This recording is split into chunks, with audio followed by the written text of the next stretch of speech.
Thank you. That was excellent. I think the cytosponge has an important role maybe going forward for screening for Barrett's, but for EoE, for a lot of the reasons you described, I'm not sure how helpful it'll be, especially in adults who tend to have fibrosis on their index endoscopy, and we often do dilation with the index endoscopy to help their symptoms immediately before PPI and steroids kick in. So just your thoughts on whether that is going to be a viable option going forward.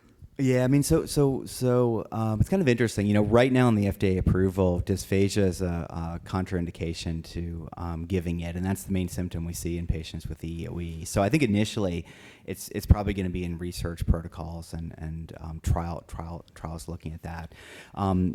There was an abstract where the group from Mayo presented their information about this. I think it was last year, and Strawman got up and said that he really questioned if people could swallow it because the capsule is a pretty good size. And Dave Katzka from Mayo said that in their series, everyone swallowed it and did pretty well with it. And Strawman came back and said that he doesn't have EoE, but he couldn't swallow it based on the size. So I think that there will be people, certainly those that have strictures and narrowing and pretty prominent dysphagia probably won't be candidates for it. I think the people where I think this will be helpful are those, let's say you're seeing someone who works at Facebook who's coming in who has some mild dysphagia but no strictures and wants to do something but doesn't want steroids and doesn't want the idea of PIs long term. And so I think in that group particularly, this might be helpful in terms of that.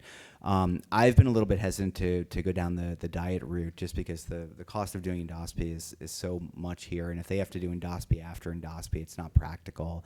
But I think if we have this as an option in clinic, I might be more inclined to say cut out milk for a month and bring them back and look, and then weed and bring them back. So I think in that context it could help. But I do agree with you, if they have strictures, if they have narrowing, if they have dysphagia that's very severe, they're probably not the right person to get this.